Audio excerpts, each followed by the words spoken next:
കാരണം ഞാൻ സിനിമ ചെയ്തില്ലെന്ന് പറഞ്ഞ് മലയാള സിനിമയ്ക്ക് ഒരു കുഴപ്പമില്ല. പക്ഷെ എന്തെങ്കിലും മോശം ഒരു സിനിമ ചെയ്താൽ എനിക്കത് വലിയ കുഴപ്പമായിരിക്കും. സക്സസ് എപ്പോഴും വലിയ റെസ്പോൺസിബിലിറ്റിയാണ് നമുക്ക്. അപ്പോൾ ആൾക്കാരിപ്പോൾ ഞാനിപ്പോൾ തിയേറ്റർ വെച്ചിട്ട് പാതിരാത്രിക്ക് പോകുമ്പോഴും ഒരുപാട് ഫാമിലീസാണ് കൂടുതലും ഞാൻ കാണുന്നത്. അപ്പോൾ എല്ലാവരും വന്നിട്ട് എന്നോട് പറയുന്നത്, നവ്യ ഞങ്ങൾ ഒരുത്തി കണ്ടിട്ടുണ്ടായിരുന്നു, അല്ലെങ്കിൽ മോളെ ഭയങ്കര ഇഷ്ടമാണ്, അപ്പം കുറേ നാൾ കൂടി മോളെ ഒന്ന് കാണാമല്ലോ എന്ന് വിചാരിച്ചിട്ടാണ് ഞങ്ങൾ വന്നതെന്നൊക്കെ പറഞ്ഞ് ഒരുപാട് അമ്മമാരെ ഞാൻ മീറ്റ് ചെയ്തു.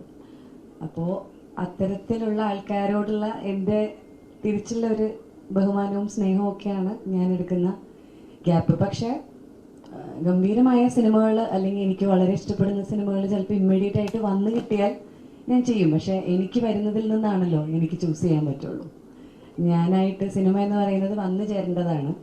ഇപ്പം അങ്ങനെയല്ല, കളക്റ്റീവായിട്ട് പലരും ആലോചിച്ച സ്ക്രിപ്റ്റൊക്കെ നല്ല സ്ക്രിപ്റ്റ് ഉണ്ടോ എന്നൊക്കെ ചോദിച്ചാൽ അങ്ങനെയൊക്കെ സിനിമകൾ സംഭവിക്കാറുണ്ട്. അത് പലപ്പോഴും നായകന്മാരുടെ കേസിലാണ്. നായികമാർക്ക് ചോയ്സസ് ചിലപ്പോൾ അത്രയും കിട്ടിയെന്ന് വരില്ല.